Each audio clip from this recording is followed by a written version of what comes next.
Watching this stream, the show is gonna start soon.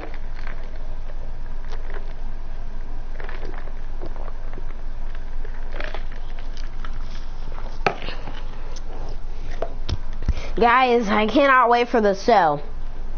Tell me if you viewers can't wait for it too. Oh my god. Oh, this dude, okay. 10, 9, 8, 7, 6, 5, 4, 3, 2. What happened? Did my game break? What happened? They mad, they high. Thinking the bad is better than having some hard.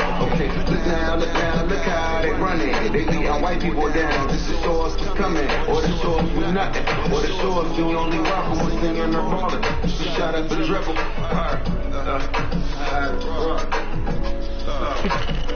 Hey everybody, I'm here Chandy. Welcome to Eat.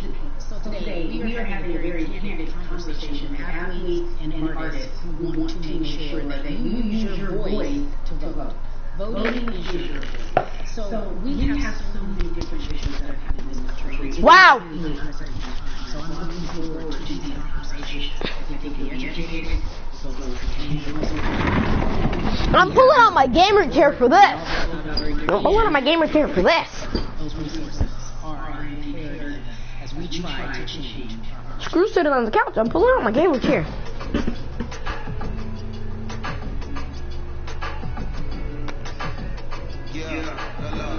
There's no way that we can talk about it, or even the fact that we want to talk about activism, black lives suppression, bringing this back to Texas. We were talking about Bunby!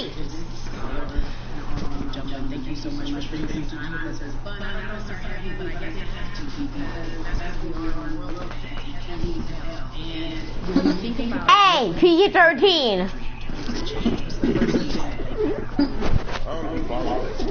Wait, hell is PG-13.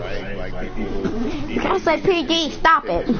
You know, we have to fight to be recognized as and not three-fifths. We've known for so long in the culture and in the community. The one way that we can fight is obviously voting. Talk to me about what voting means to you. I hear people all the time talk about what doesn't matter and voting doesn't make a difference. If that's true, why do you think we're so hard to suppress the black vote? Because we understand the power of the vote. Black people collectively also understand the power of their vote. And not just on the national level. A lot of times we only have this conversation here. People need to be very much involved in the power. They understand who their elected officials are, where they stand on issues that affect you. You need to use your vote to support the ones that care about you. I'm gonna mute my mic, guys. I'm just gonna watch this. The initiative that we're dealing with is educating felons, right? So in the state of Texas, if you're a felon, right, if you've been to jail or to prison, but you're no longer on probation or parole, you have the right to register to vote. Another thing that was just brought to my attention, there's an initiative called Orange, which is happening not just in Houston, but all over the country. If you're in jail currently during pretrial, but you have not been convicted, like you're still in jail waiting for your day in court, you are still eligible to vote. And you said something so key. They work so hard to hope that we stay uninformed, but more importantly, to suppress the black vote. If you could do one thing with this message that we're trying to send today about how important voting is, what type of images would you like our people to understand and see when they go to these polls and vote or when they cast their ballots? I think the images that we've all seen, you know what I'm saying, for decades in this country, if not centuries in this country, we've seen black people oppressed. We've seen black people attacked. So every time you look back and you see those old black and white images of people of color being attacked by dogs and people of color being sprayed with hoses, that's what they were fighting for. Back then, they were just fighting for a chance to vote. People like Martin Luther King Jr., people like Malcolm X, these people died to help us be in a position to have the power that we have now, which is to be able to cast a vote and make a decision about the people that have controls over our lives. So, I mean, if you in your own community need a reason to vote, look at a person like George Floyd. If the people in your city are not open to police reform, are not open to having the conversation about defunding the police, are not open to issues concerning economic equality, judicial equality, and racial equality, right? If they're scared to say Black Lives Matter, you have the power to put people in those positions who do believe that Black Lives Matter, who do believe in racial equality, economic equality, judicial equality, right? Who see us as human beings. And if the people in your community don't feel that way, vote them out. It's that simple. Just vote them out. We don't have enough time to sit around and hope that people change their minds. Yeah, Bumpy, you point out something so important. We have the power. And that is in our vote, and that is with our voice, and that's how we use our voice. I think of where we are right now, and people say this is a particular moment, but it is a movement. Not just a moment, it is a movement. Why, in your opinion, was it George Floyd's death? Why was that the chosen brutality for people to say, oh my God, Black people are still oppressed in this country, and it is not fair? I think it's twofold, Carrie. In so many different encounters between people of color and the police, there simply is no proof of what happened in the interaction. And so what happens is in a court of law, it tends to lean toward the policeman's point of view, right? In this case, we saw very clearly what happened. I think the other thing is due to the fact that everyone was at home, basically, during this time period in relation to the coronavirus, you couldn't avoid it, right? It was on every television station. It was on every social media platform. Everywhere you turn, you were constantly hit upside the head with this message. You see in the interaction that this man did nothing to deserve what happened. That's right. And I think so well said, because if you think about it, in the grand scheme of things, it wasn't worth it, and he didn't have to lose his life. I think that you touched on something that a lot of people talk about, and that is now defunding the police. That has been such a huge conversation, but there's so many misconceptions around defunding and dismantling. If you will, educate the audience. All right, so most people, when they hear the term defund the police, they tend to think of, oh, they're going to take away our police department. Nothing could be further from the point. Defunding the police means that in certain communities, even Houston, take for example, we had over $1 billion allocated to our police force. Now, what is that money being used for? Some of that money tends to be allocated towards riot shields, right? Pepper spray, right? That kind of thing. That's only used against the people that fund this budget, right? So why would the people want to supply the police with the means to oppress them? If the police are concerned about the situation in certain communities with a higher crime rate, well, higher crime rates tend to happen in communities where there's not employment opportunities, right? There's not a lot of social services, and people are going to do what they need to do to take care of themselves and their families. When the community has more opportunities for employment, more opportunities for upward mobility, then they tend to be less of a strain on the government. They tend to have a lower crime rate, and because of that, we'll have less need for the police in those communities. You are passionate about so many different things in terms of making sure that we are holding our leaders accountable. Talk to me about some of the other projects that you're working on. Well, right now, obviously, being a part of More Than a Vote is essential. We're dealing with primaries in this country right now, and we just want to educate people. We want to inform people because people are tired, they're angry, they're concerned, and they want information and they want action. And so we want to make sure that we give them the right information and lead them in the right direction. And we thank the people that do not look like us for standing with us right now, because it's very important that people who aren't black be involved, because if black people could have gotten rid of racism, we would have done it hundreds of years ago. And so I'm trying to use my voice and my platform just to let people know that if they feel like I do, there's a number of places they can go to enact change in their community. People need to know about how their city council runs. They need to know that they have the ability to speak when city council meets, to let them know that that's not the way that they feel their city needs to be run. Those are not the places that they feel the money of their community needs to be allocated. And Bubby, even a step further, they can run for office in their local community. They can run for positions. Like, people act like they leave it up to somebody else. If you're upset, it's not hard to get on the school board. It's not hard to be a part of the city council. It really isn't. And depending on how small your town is, you could be a mayor. The power is with the people, and we need to just know that that's happening. Absolutely. And it's always been with the people. You know, if you look at Trayvon Martin's mother, Sabrina Fulton, right? She felt that there was a system of racism and a system of oppression that led to her son's death. And so what did she do? She ran for city council, and she was elected to city council. Our own former president, 44, Barack Obama, right, started in the community as an activist, ran for an elected position, became senator, ran for another elected position, and became president of the United States. So don't think that you can't make a difference. You know what I'm saying? You don't need a lot of money. You don't need a lot of power. Your voice is enough to make a difference. Amen. I feel like I need to go out and run for something. You gave me a rousing speech there, sir. I'd be remiss if I didn't ask you this. When I talk to my brothers, I have to ask you, as a black man, how are you doing? Are you okay? I'm good. I'm good. I have a very strong relationship with God, so prayer definitely works for me. I have children and grandchildren who are watching me, who are encouraged by what I do, and they're proud of me right now, and that's really what matters, The change starts at home, so as long as you have a support system that believes in what you're doing and supports you in what you're doing, you have everything you need to go out there and fight the good fight. And for those that don't, there's a community of people here to help you. So you can go to places like morethanavote.org. There are many different places that will encourage you, inform you, and they will put you with groups of people that feel like you, that are ready to take action. So no one has to go about this alone if they want to do it. Yeah, we're stronger together. People have been saying it, but that has much more meaning now that we are in our movement, not just this moment. Bun B, it has been an education, always a pleasure. Thank you so much. I appreciate you. Keep fighting the good fight. Keep up the good fight.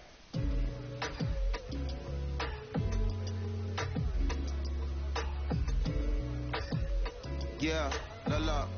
So our next guest, I have to admit, I'm a fan, but there are so many different people that we could talk to, and I thought it was so imperative that we speak with her. You know her as Molly on the huge, successful show Insecure, HBO's Insecure.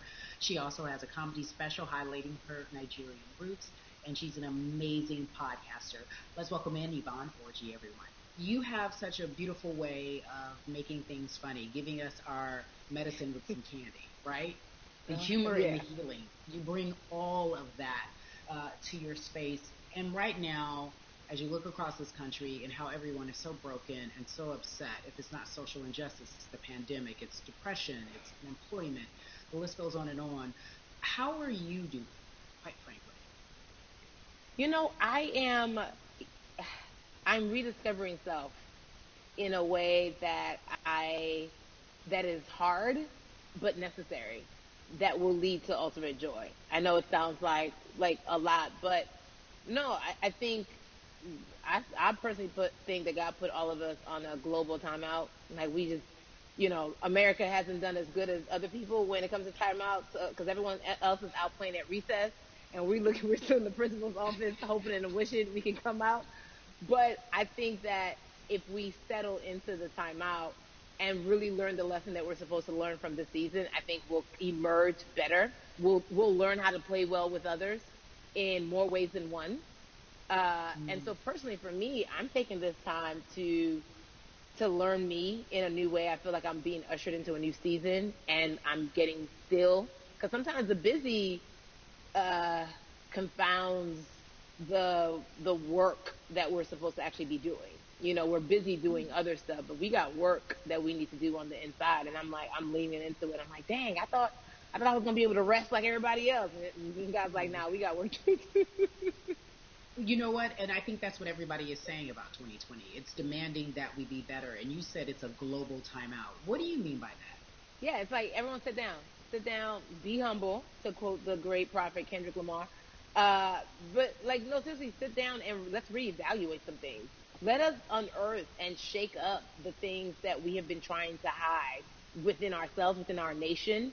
I think America is going through an unraveling right now, a much needed, a much necessary one. And I think all eyes on us, right? There is no, I was on the subway for an hour, so I didn't miss that thing that happened. No, everybody was home.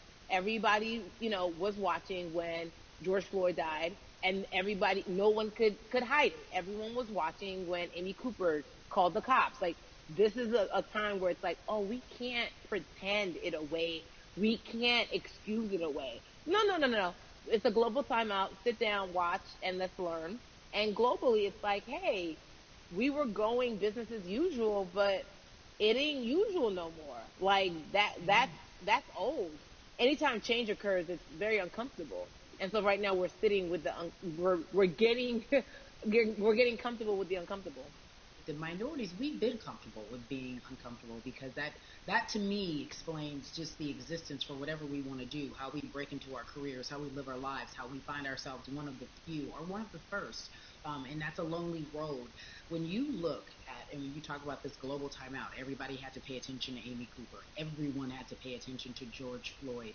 How is that helping us as a people, as a country during our global timeout? I think, well, one, we're not minorities, Carrie. You already know it. It's like these labels that they put on us. It's like the same way of saying like black on black violence. Also, there's no white on white violence. It's branding, Yeah, right? So it's ending in 30 minutes. Go Like ahead. white people kill white people every single day. So no, there is no black on black violence. And if you say black on black violence, well then let's brand white on white violence. Like I watch Investigation Discovery. Ain't too many of us doing features.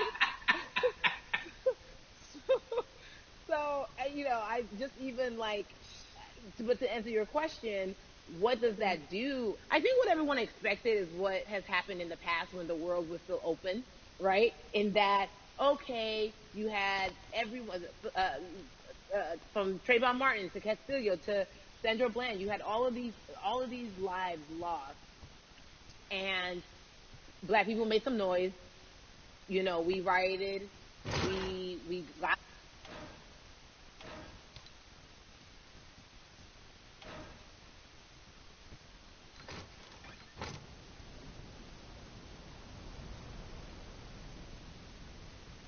Okay, good. We gave some answers. Are we good now? Like, are we even? And it's now it's just like, oh no, no, no, no, no. This is not about like a band-aid. It's like, yo, we might have to amputate the leg a little bit, but it's all right because by amputating the leg, we're gonna save the body. And so I think that's what's happening now. Like America is realizing like, oh, black people aren't just making a little bit of noise. Like the protests are still out. The conversations are still being had. The change is still being demanded. And I think they're seeing, oh, this is not going no way. And no, it's not, because we need systematic change. What a beautiful way to explore what is happening and describe our country. We might have to amputate the leg, but that's to save the body. That's what's happening right now. That's beautiful, Yvonne. And to that end, I have to ask you this, because the way that we do that, we use our voice. And our voice right now in this world, in this country, is our vote. And everyone talks about voting and how important it is, but I feel like more than ever we understand that it's not just about voting every 4 years for the man in office. It's about your local elections. It's about the mayor. It is about the district attorney, the people who have the power to bring charges against police if police brutality is an issue in your community. If you care about your school district, you can run for the school board. I ask this of you, right? Your parents are from Nigeria. You are Nigerian. You talk about that very lovingly. What does voting mean for you?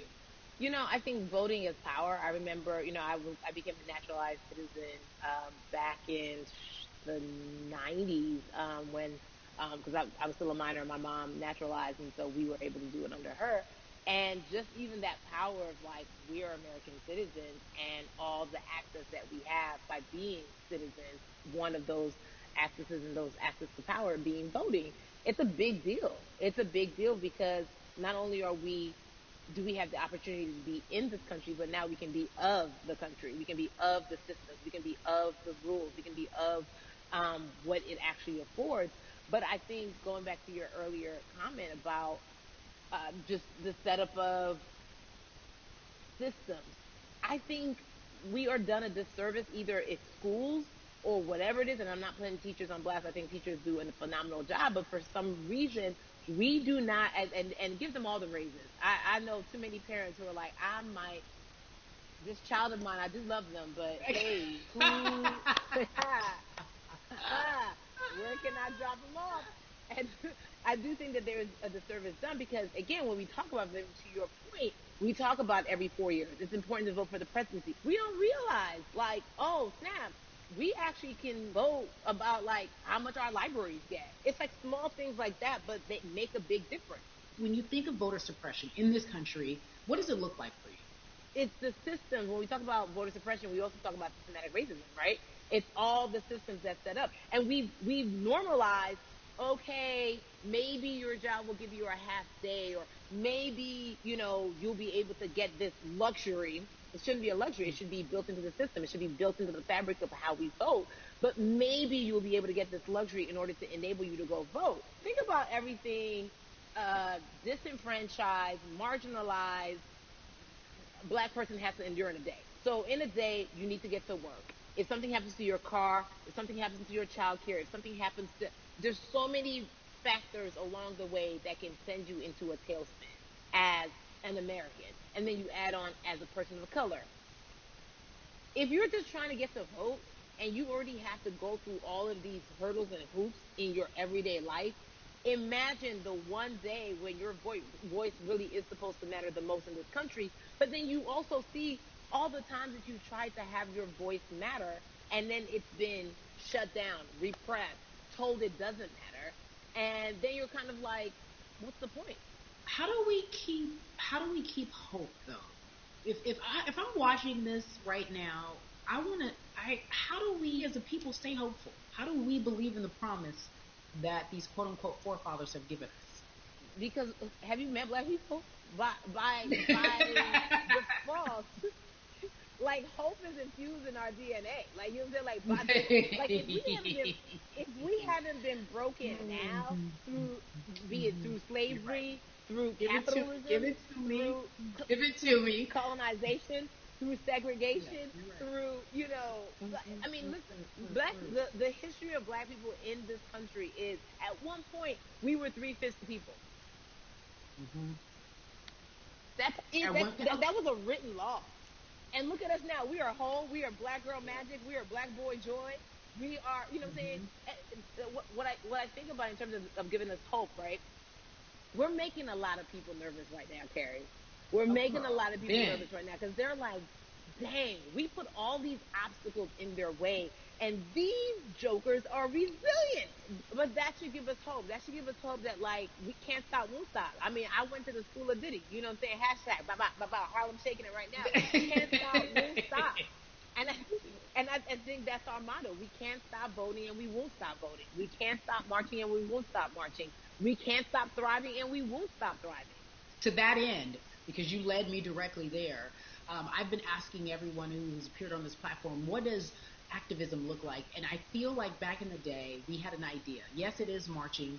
Yes, it is protesting. Yes, it is speaking out against things that we feel are not right or unjust. But talk to me about what activism looks like for Yvonne Orji. Listen, activism, I think the beauty of activism is that it has many faces, right? You're going to have the people on the front lines. Like, you know what? Martin Luther King marched, but there were a lot of women who were in the homes like, hey, BT Dubs, when they come back, this is how we support all the people who are marching on the front lines. And we're going to be here doing what we know to do best here. And you know what? Somebody needs to bail them out of jail so now we need to be in the community, getting money or whatever it is. So it's like everybody has a position to play. And so play your position like a shortstop, bruh. So whoever you are and whatever you do, play your position. So activists could look like, you know what? I'm not the one that's built to be on the front line, but you know what? My pockets go deep, so I will support the people on the front line. I'm a comedian. Black joy is a form of activism.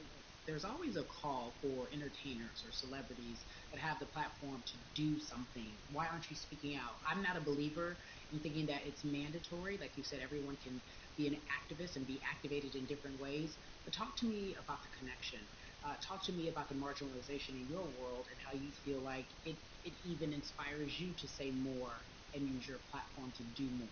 Beneath the surface of what we do, like Niecy Nash says, it's the who, right? The who is the person who's going to be like, hey, let me call this out. Either blind racism, in terms of overt racism, in terms of ways that we can be better, in terms of ways that we can actually be more uplifting to the community that you may not even realize that you're serving. Before I let you go, talk to me about the urgency, in your opinion, for people to vote, our people to get out and vote this coming election. Yeah, I mean, guys, if you think you're tired now, I'm telling you right now, we cannot take this sitting down. We can't take this jokingly. I understand that it may be hard to figure out who to vote for,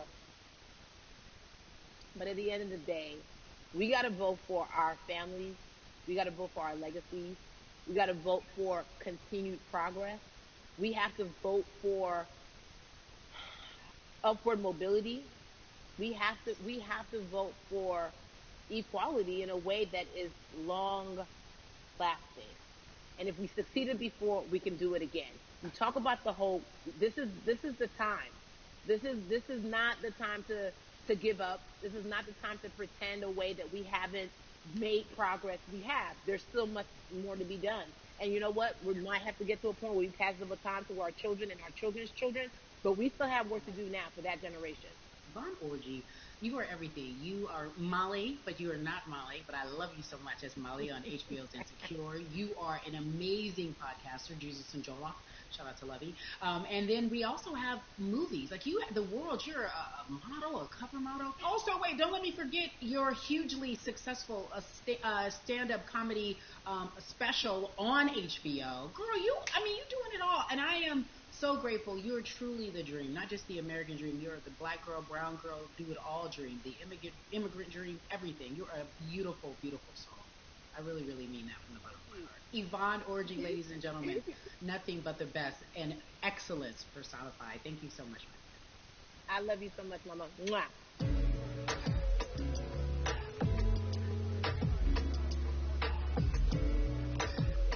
Yeah, la la. So Atlanta has been one of the hotbeds in terms of political unrest and social injustice. We've seen so much happen in that city, and we've also seen so much come from that city, including one of our very own founding fathers of the civil rights movement, and that's Martin Luther King Jr. But right now, we want to welcome in someone who has used his platform to talk about voting, to talk about racial injustice, and how he's trying to help. Atlanta's very own Russ joins us now on We the People.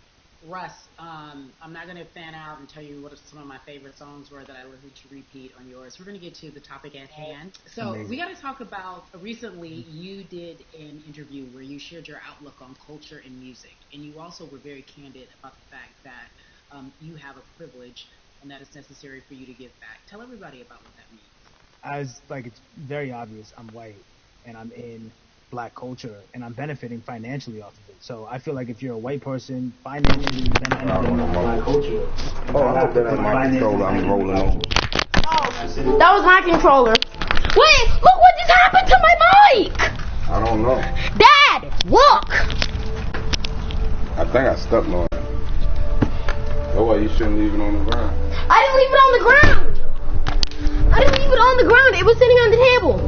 See if it still works. Close my door. I think now, Still works! It's to the point now where you can't, first of all, you can't not say anything. Second of all, though, I just think saying something isn't enough anymore. I think, if you have the ability to put money back into a culture that you're financially benefiting from, you should. It's interesting that we talk about it in that way because some people do believe that silence is the best way to go because it's hard to operate, especially if you're white and you're in the black culture. People just feel as if they can't talk about it. They feel awkward. They feel as if they don't have the privilege of a voice or words. How do you find yourself right now in terms of interacting with people when you want to talk about social injustice and police brutality? Well, first of all, picking and choosing whether you want to be silent or not, I think that's a privilege in itself.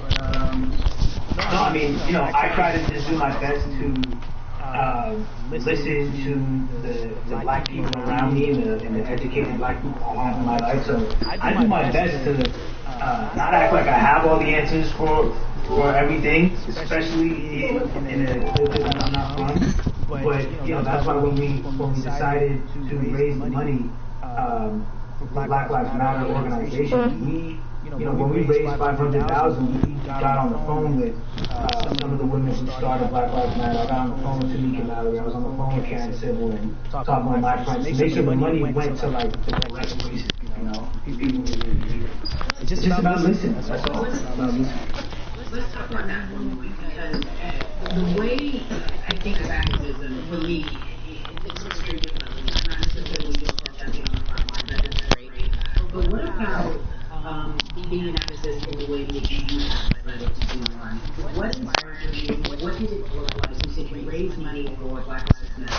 what did you do? Walk us through everything that you did and how you find yourself in this moment right now. So for me, it was 3 years ago. I had like a swing festival, and I decided I was going to wear t-shirts with a message on them. I figured, what better time to use a platform than in front of a bunch of people.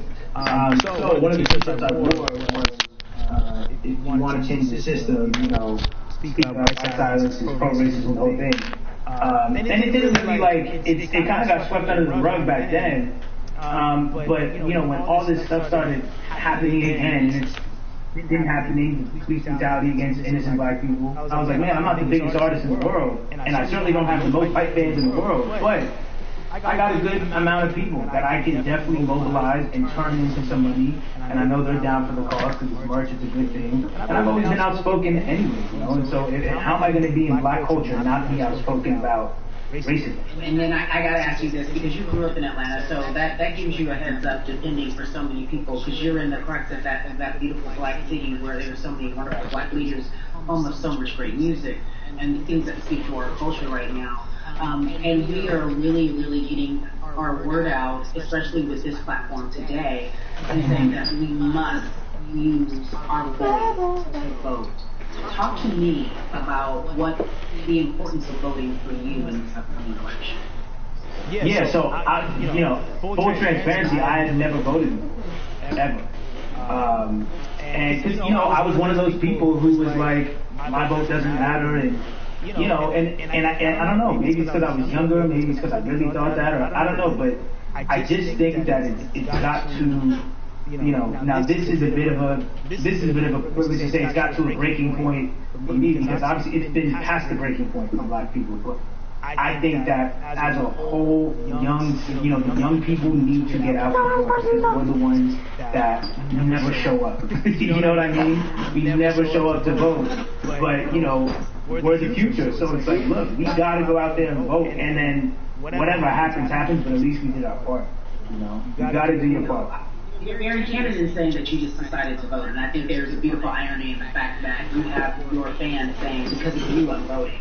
And there's something beautiful about that. But I want to know why now for you. Why in this moment is it important for you to vote? And what hits your spirits to say, yes, this is the time to do it?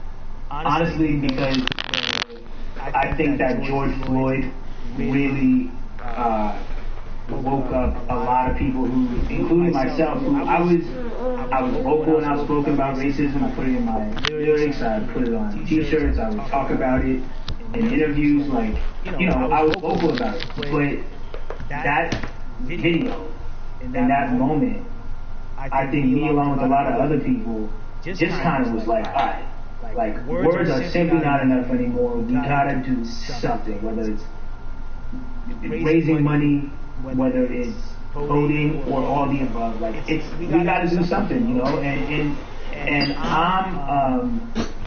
I'm ashamed that it took that for me to be like, I need to raise money and I need to vote. It's a shame, and I don't know, I guess it snapped a bunch of people out of it, even if you were vocal and whatnot. It's time to actually put your money where your mouth is. It's time to go vote.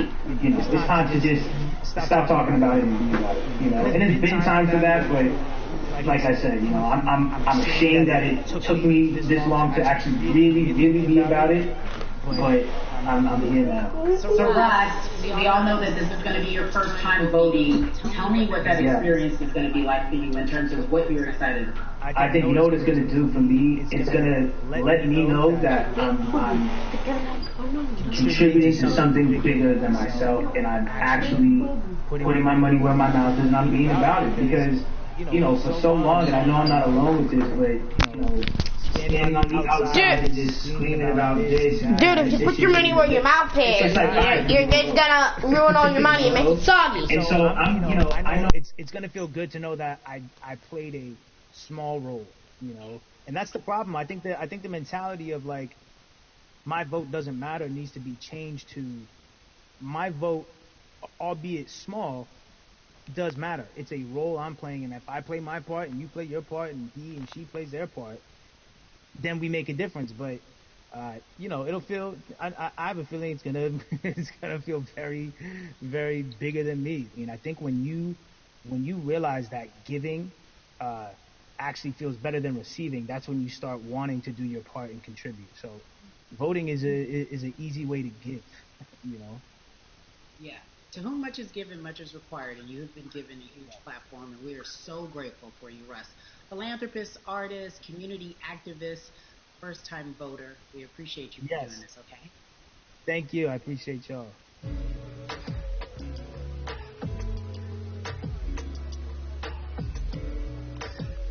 Yeah, la la.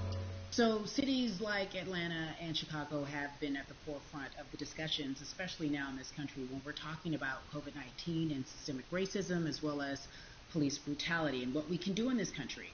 Again, we're continuing our conversation, letting you know that your voice is your vote and your vote is your voice. We can change where we are in this country. Currently, I'd like to welcome in Chicago Cubs right fielder Jason Hayward. I appreciate you. I brought in Atlanta and Chicago because I know you grew up in the metropolitan area of Atlanta, more specifically McDonough. Let's be technical, and and you have been very vocal throughout this entire time in terms of what our country's been experiencing. Let's look at the past month and a half, if you will. What has been the hardest thing for you to deal with? The hardest thing for me to deal with, Carrie, this last month has just been going from the virus shutting everything down to us being called to action. We've had multiple police brutality situations. We've had people protesting, wanting to get the message out. But I really realized that I need to be a part of the positive message and make sure that doesn't get lost in all the chaos going on, for people to actually hear from a reasonable, respectable person who cares about everyone involved. A reasonable, respectable person who cares about everyone involved, which leads us to More Than a Vote. It is a beautiful collective of black athletes and artists. You are a part of that. Talk to me about why that's important for you right now and this be a part of that collective. To me personally, it's important to be a part of that because I've somewhat used baseball and my craft as an excuse to not get more involved in voting. But I can't any longer use baseball and work as an excuse not to get educated and not also to show people, like, at any moment in time, any walk of life, we can make a difference. So tell me in your words, what does activism look like for you? In my words, it looks like LeBron James, the biggest athlete right now on the planet, speaking up and breaking the ice for everyone. And I think for the first time, people see and hear from us. So now we have white teammates, we have other people speaking up and realizing, okay, like, this is how we go about doing this. And to me right now, social media, athletes speaking up, entertainers speaking up, like we're trying to do with More Than a Vote. You said something I thought was so key because covering sports for so long, I know that it's tough for black players specifically in Major League Baseball to talk about how they feel. Adam Jones did it in a very eloquent way early on, but there are very few that are vocal. You said you all were afraid. Why use that word and why were you afraid? You was afraid because in 2019 there were 68 of us total, and there are 38 teams. There's 25-man roster on each team. There's a 40-man roster, which is on each team as well. And there aren't many of us. So we're outnumbered in that sense, but not always in a negative way when it comes to our teammates and our clubhouses. But to get to this point, you have to move a certain way. You got to be careful what you say. You can't ruffle feathers. You can't come off in any way. Much like other black entertainers, much like yourself, probably having to live through life every day. But to get to the highest level, you got to button up. You got to be seen and not heard. So baseball is, like I said, it was time for us to try and speak up and make a difference and show it's okay to do so because we can't be quiet any longer. That is a button up, be quiet, be seen but not heard. That is an expression that a lot of black folks can relate to in whatever aspect of professionalism that they experience, especially if they don't work for themselves. They just feel that. That is also a socialization that we have as black folks, especially, like you said, if you want to get to the higher level. And for so long, I felt it bubbling right underneath the surface that so many of us who were in whatever positions we were, who had platforms, were tired of pretending and looking the other way and spending so much time making others comfortable while we were uncomfortable. Do you feel that this is the type of movement that is sustainable, or is it just for a time?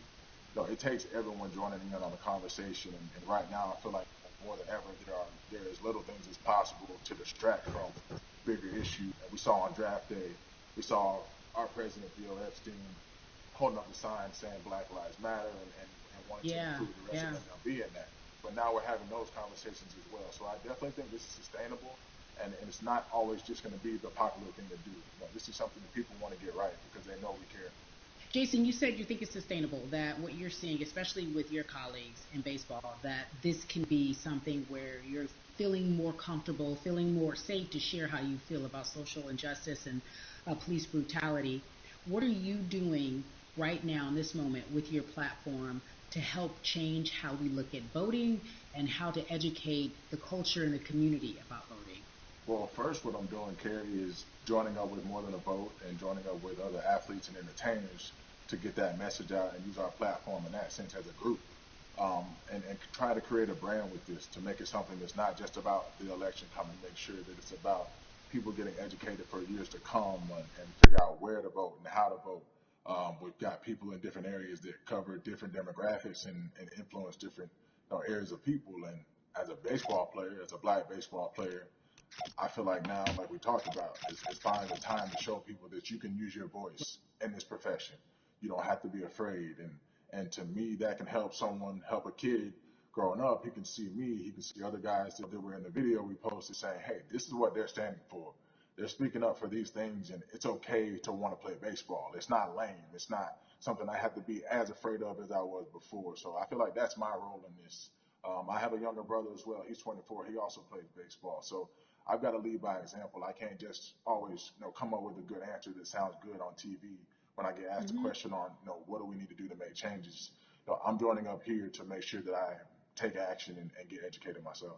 For one, so many people, I feel like in Atlanta, they're on the move. Or when you want to try to make a vote and try and cast your vote, you have to do it by mail. You have to sign up for the absentee ballot.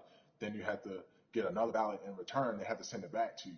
Well, for me personally, they didn't send that back until it was too late, right? We didn't get it in the mail to the address that's an Atlanta address at my parents' house. We didn't get that in the mail until it was too late. And then from other friends and family that are still in Georgia right now, I just hear about them being held in lines too long and trying to get off work. And we know how it is for any family, but let alone a black family in a city or in the suburbs trying to take care of their family and trying to provide for them. You try to get off work, and then you're like, wait a minute. You start looking at the clock. It's like, oh, this is not going to happen today, right? And so I saw, Mayor Keisha Bottoms, reach out via social media to people and say, hey, I'm going to address these issues right now. I need y'all to stay in line to cast your votes. Keep hanging in there. So to me in Georgia, that's what that looks like. Well, it's interesting that you even bring that up because there have been all these images specifically from Georgia, because that's such a battleground, where you see people, especially when it came to the primaries, doing whatever it takes. And this is real life voter suppression that you're talking about. It's been happening for decades. It's not fake. What you're saying, these examples of sending you your ballot too late after the fact or shutting down the polls at 6 o'clock while people still are in line, that's a real life issue. There needs to be some type of change. And I think that what we're doing right now is fair. But the idea of voter suppression, do you think that is well known, especially with folks, within the generation, your generation? I think it's known in our communities, right? I don't think it's spoke on enough. I don't think there's been enough light drawn to it. Bring it to light. Let people hear about it. Let people learn about what that looks like, and get more people to say, okay, look, like this is going to happen. We have to expect this, and we can no longer make the excuse.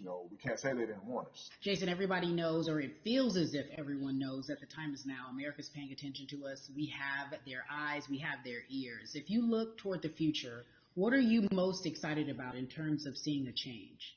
I'm excited about how fast the word is traveling. The word is being spread right now. The biggest athletes, the biggest icons, biggest entertainers are doing their part. But I'm also seeing people out there on the streets doing their part. When so many things got lost, could have very easily got in the commotion when it came to protests, and you saw rioting, you saw looting. People still stood their ground, and people still went out there and said, look, we're doing this for the right reasons. We're going to come together. We're going to use drones. We're going to use social medias.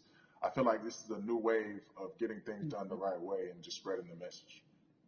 You're right about that. And you're right. People are spreading the word unapologetically. We out here. We doubling down. Thank you so much. I appreciate you. Right.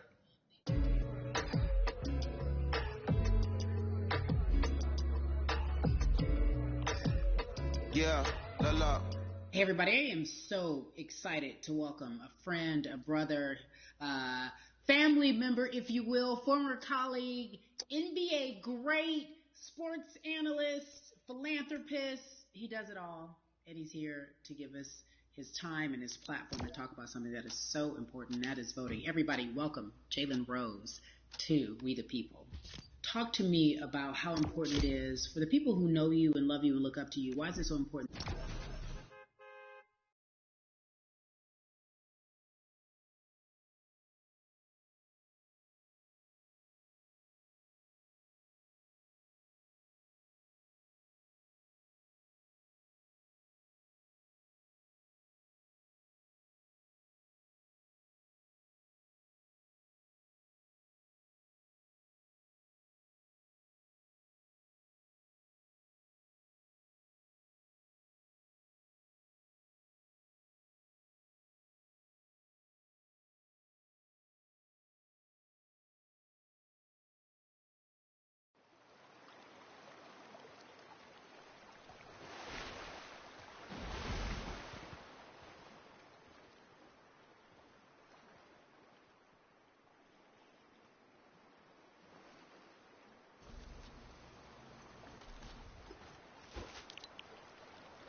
The Electoral College chose the president.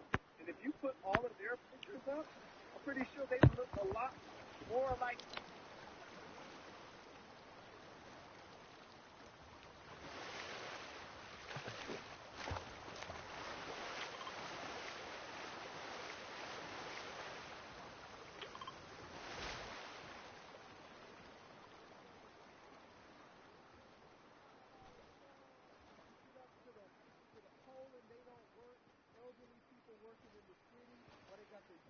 people who understand technology working in the suburbs. Like, these are all systematic things that try to discourage us from voting. And then finally, we don't have a day off to vote. We need to work.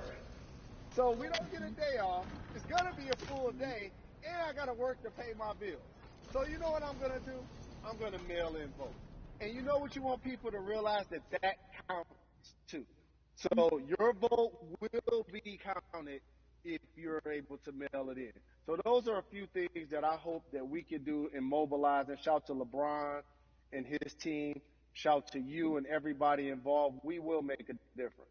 Well, let's talk about more than a vote. There is a black collective of athletes, of artists coming together and saying voter suppression is a real deal, especially in the black community. When you just talked about, I got to work, so I can't go vote. And then when we do get in the booth, just in case we don't have to work, do we know who we're voting for? Not only do we have to vote, we got to be educated.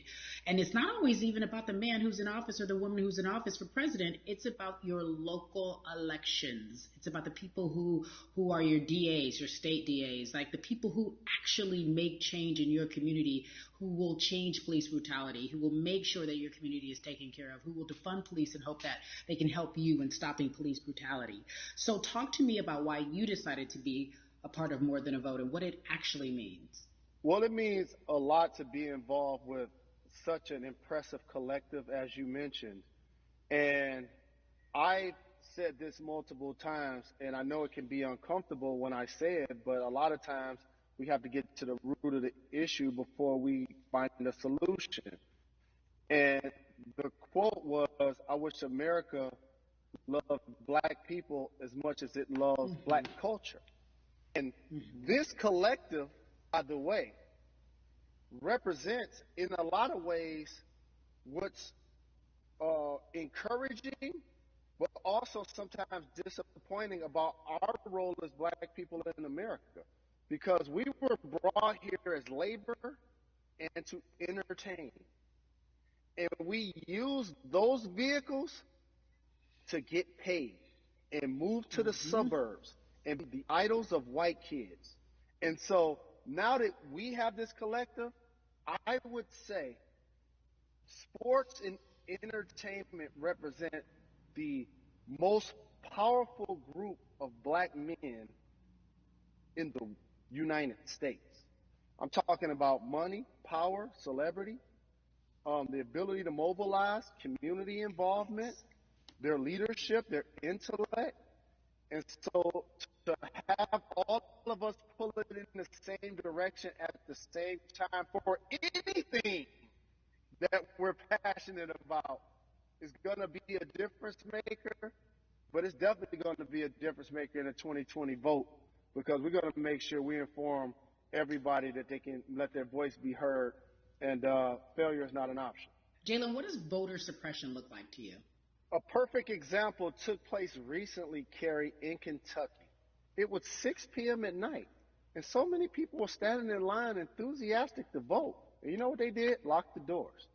And you know what the people did? They continued to bang on the doors, continued to bang on the windows. They continued to let it be known they were not going to leave the premises until they got a chance to vote. And you know what ended up happening? They opened those doors and allowed those people to vote. So do not be discouraged. These barriers show you that it matters, and we're here to help you break through them. The same thing with our platforms and voices, Carrie, because you know what's going to happen. At some point, Breonna Taylor is not going to be trending anymore. People are not going to be protesting anymore. But it's still up to us to keep making sure that our voices get heard, and this is one way to do so. Right, and that is a form of being activated, being an activist. It doesn't have to be protesting. It doesn't have to look like what you think traditionally activism looks like. It's voting. It's that simple. We now have to understand, like, this is a critical mass moment for this movement to continue to hold up as much steam for as long as possible. And that's what this collection is going to hopefully allow for that situation to happen. Jalen, in today's age of technology, it should be easier to vote. No doubt. It's like we call these devices smartphones, but yet I can't vote from it. All of the things that we do in our lives are in our phones. All of these barriers are things that people will need to overcome in order to create a level of enthusiasm to vote. And again, this is not political. It's your right to do so. And there's so many times where you feel like somebody may have gotten done unjustly in your community. Pay attention to who the judges are, who's running for Senate, mayor, governor. Pay attention who's running for president. And let's make sure in 2020 we make a difference. Why is more than a vote so important and invaluable in our community right now?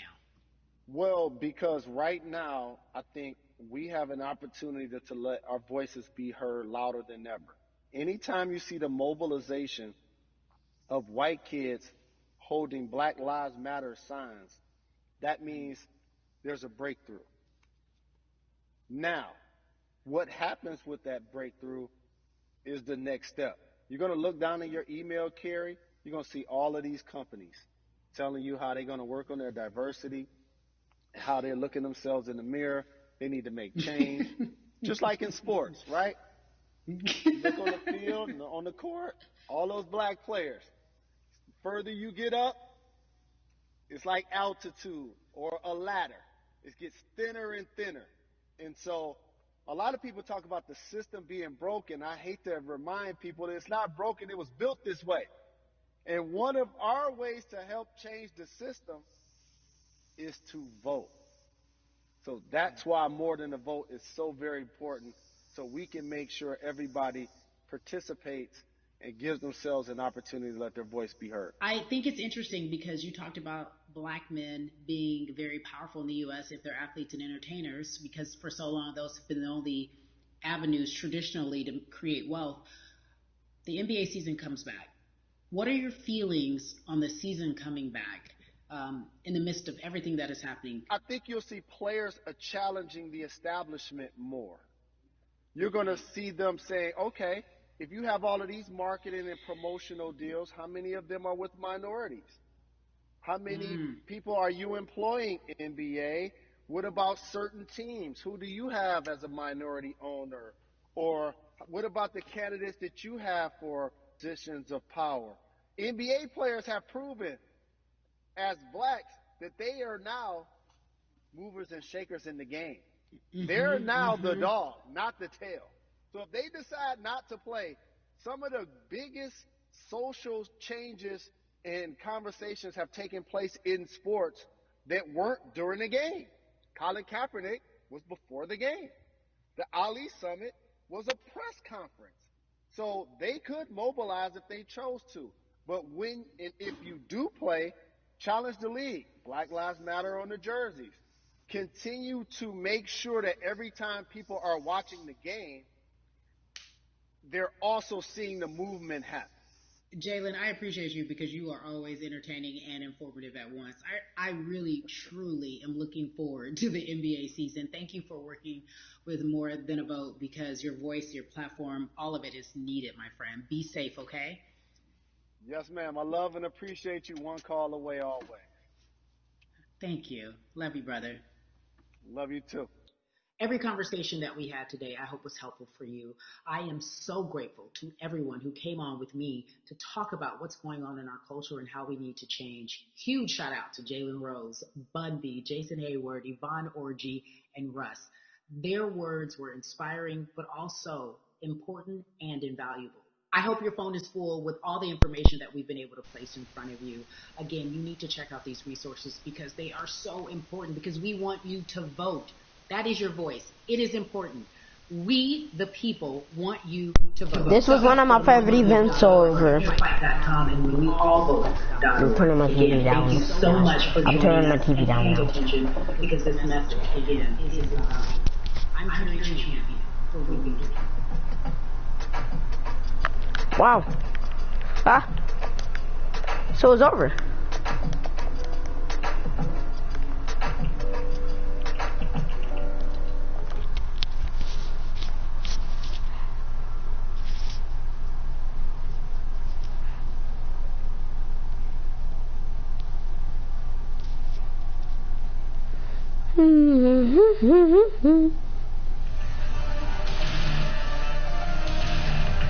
For the best viewers, items, and vehicles,